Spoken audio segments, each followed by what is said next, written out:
Hello friends, welcome to another video on my YouTube channel, and in this video we are going to cover custom parsers. So we have covered lots of different types of parsers in the previous videos and examples. In this video we will see how to create our own parsers. So a custom output parser is a parser that you build yourself when built-in parsers are insufficient or domain specific parsing is required. So the parsers that we have seen in the previous video or examples, they have some predefined format, right? Or you have some predefined classes. You can you already have your structure as a predefined classes. But in case you want to add your business logic to the parsers, then you cannot do this with the above parsers. In that case, you have to build your own custom parsers. We will understand this more with an example. Let's say in case a complex validation business rules are needed in the output, or output format is a unique that is not supported by the other parsers, or some post-processing logic is required. In that case, you will require your own custom output parsers. So built-in parsers, they solve generic problems like JSON output parser, it solves JSON parsing. Pedantic output parser, it solves the problem of schema validation. Regex parser solves the problem of text extraction.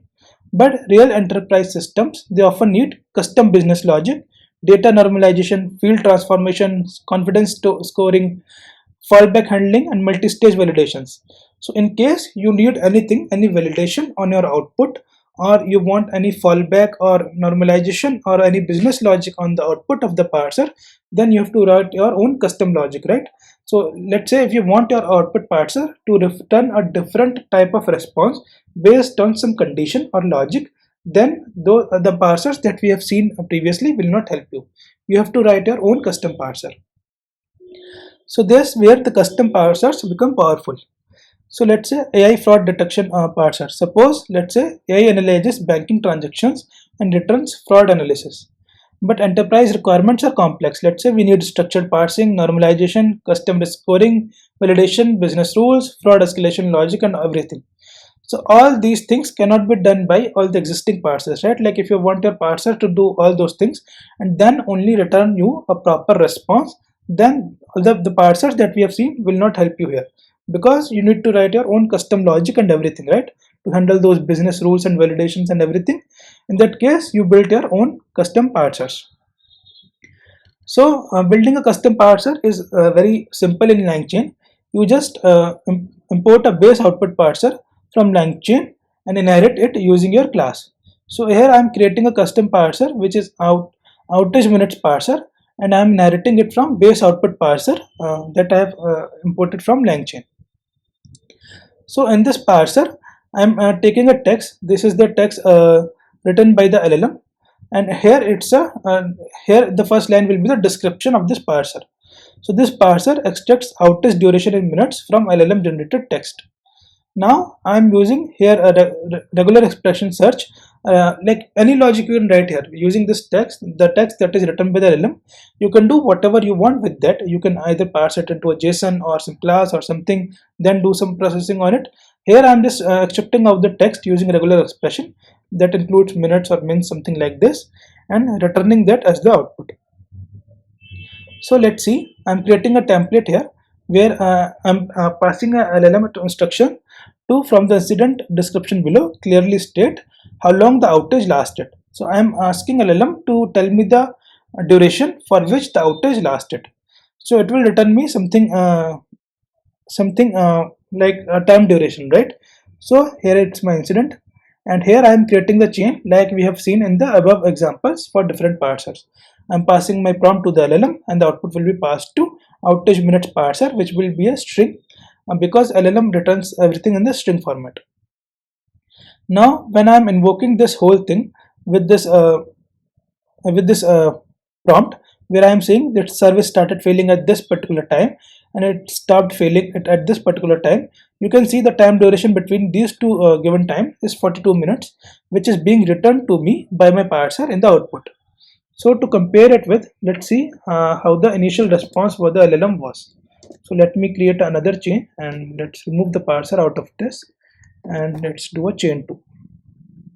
Now I will just do a similar call here and I will say minutes 2, and I will use chain 2 here to invoke the same prompt.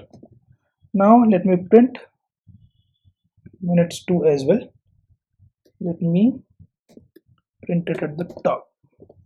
Now if I run this whole thing again, let's see.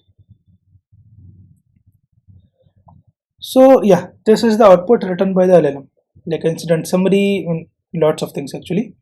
So here somewhere it's saying that 42 minutes, it lasted 42 minutes. That is what we are extracting using regular expression by using minutes and minutes in our parser, and we are just returning the number which is being written by here by a parser. A more complicated example would be like this. So here we have our base models.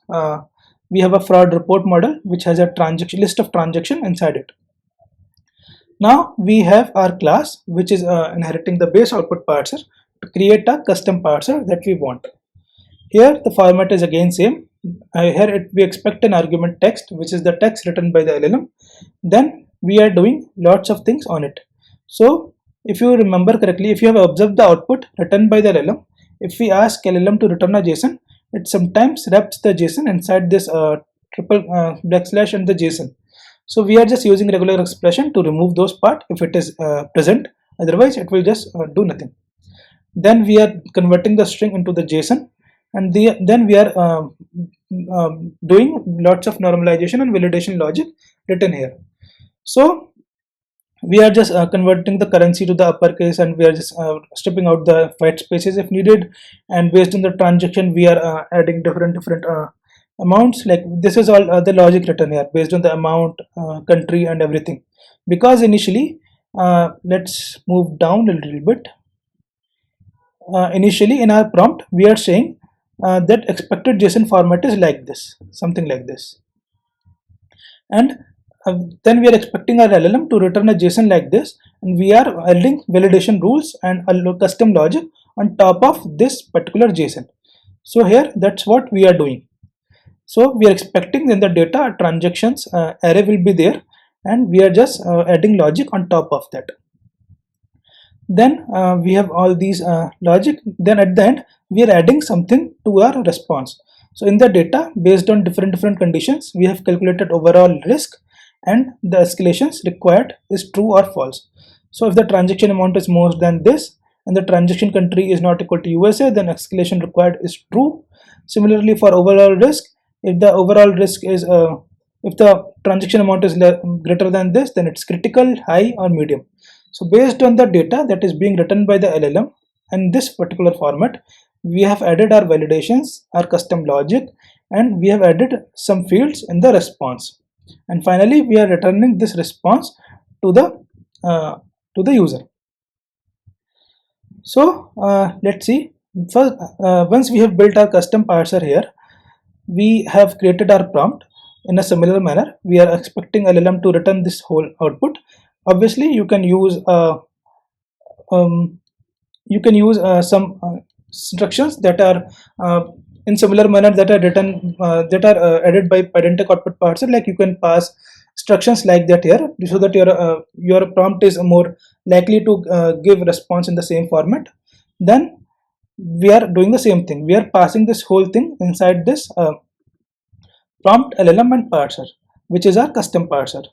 So initially let's see, we are printing the both raw output and the output are written by the parser. So let's see how the raw output looks. So as you can see, the raw output looks something like this, because in our prompt we clearly mentioned to return a JSON like this. We are getting that from the LLM. Then we are passing this whole JSON to the our custom parser, and as you can see, if you will see the response that is coming out of our parser, it's a bit different. So these things like account ID and transactions will be same, but if you will go to the last, you can see the overall risk and the escalation required. These two fields are extra here, which are added by our custom parser based on the different logic and the conditions written in our parser.